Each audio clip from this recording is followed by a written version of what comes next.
পটলাপুর গ্রামে দুই দম্পতি থাকতো। তার বরের নাম ছিল বান্টু আর তার স্ত্রীর নাম ছিল সোনা পাখি। সে তার স্ত্রীকে খুবই ভালোবাসতো, কিন্তু তাদের একটাই সমস্যা ছিল, বান্টু কথায় কথায় সব কিছু ভুলে যেত। প্রতিদিনের ন্যায় বান্টু আজও বেলা অবধি ঘুমাচ্ছিল। সোনা পাখি রাগে গজগজ করতে করতে একটি লাঠি নিয়ে তেড়ে আসে বান্টুর কাছে। এই বান্টু, ওঠো না। কি গো, শুনতে পাচ্ছ না নাকি? বেলা তো গড়ালো, কখন উঠবে? ঘরে কি কোনো কাজ নেই? রোজকার একই ভুলে যাওয়ার স্বভাব। এই লোকটাকে আজকে আমি মেরেই ফেলবো। একটা কনসিনে এমন মারবো, ঘুমোর জন্মের মতো চলে যাবে। উঠে গেছি। সোনা পাখি আমার মারছো কেন? কি হয়েছে? বলো বলো বলো, উঠে গেছি। কি কাজ করতে হবে? এক্ষুনি জব করে দিয়েছে। সোনা পাখি এসে গেছি, বলো কি করতে হবে? এসে গেছি আমি সোনা। নেকু আমার ঠং। চুপচাপ বাজারে যাও, বাজারটা করে আনো, না হলে আজকে তোমার অনেক খবর আছে, জানো তো। এরপর বান্টু গান গাইতে গাইতে মনে সুখে বাজার করতেছে। সোনা সোনা পাখি আর সোনা। এই আজকে কিছু ভুলবে না কিন্তু। হ্যাঁ ঠিক আছে, সব আনবো সব। বউ বলেছে বাজার করতে যাচ্ছি আমি, তাই আলু পটল ঝিঙে সব নিয়েছি। বলো আর কি চাই? আজকে সোনা পাখির জন্য সব সোনা সোনা জিনিস কিনে নিয়ে যাবো, যাতে সোনা পাখির রাগ না করতেই পারে আমার উপরে। হ্যাঁ। এরপর বান্টু বাজার সেরে চলে যায় সোজা পচাদার চায়ের দোকানে চা খেতে। পচাদা, একটা ঝিঙ্কু করে মালাই মেরে চা দেবে তো।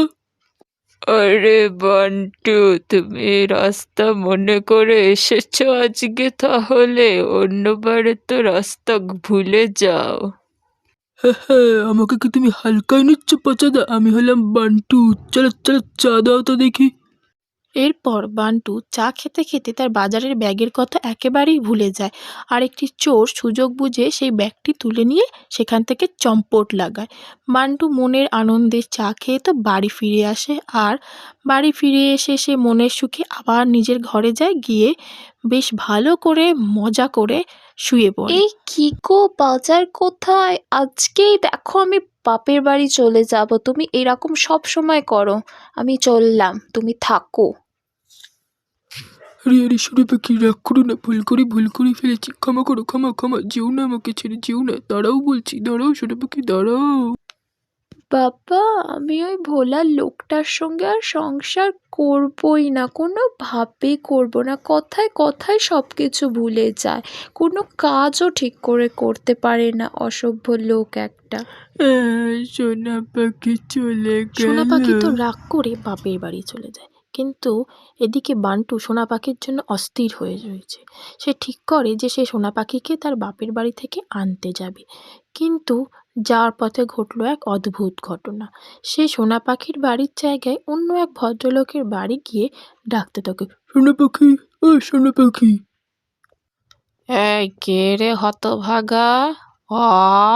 গোবর্ধনের জামাই, চলো চলো, তুমি আবার তোমার শ্বশুর বাড়ি ভুল করেছো। চলো বাবা, তোমাকে তোমার আসল শ্বশুর বাড়ি নিয়ে যাচ্ছি।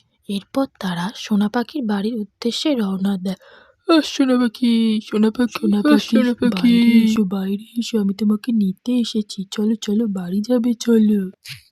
এই কেন এসেছো তুমি? আমি যাবো না তোমার সঙ্গে, তুমি খুবই পচার বাজে। আমার যাও। ভুল হয়ে গেছে, আমাকে ক্ষমা করো। আমি আর অন্যমনস্ক হয়ে কোনো কাজ করব না, ক্ষমা করো আমাকে।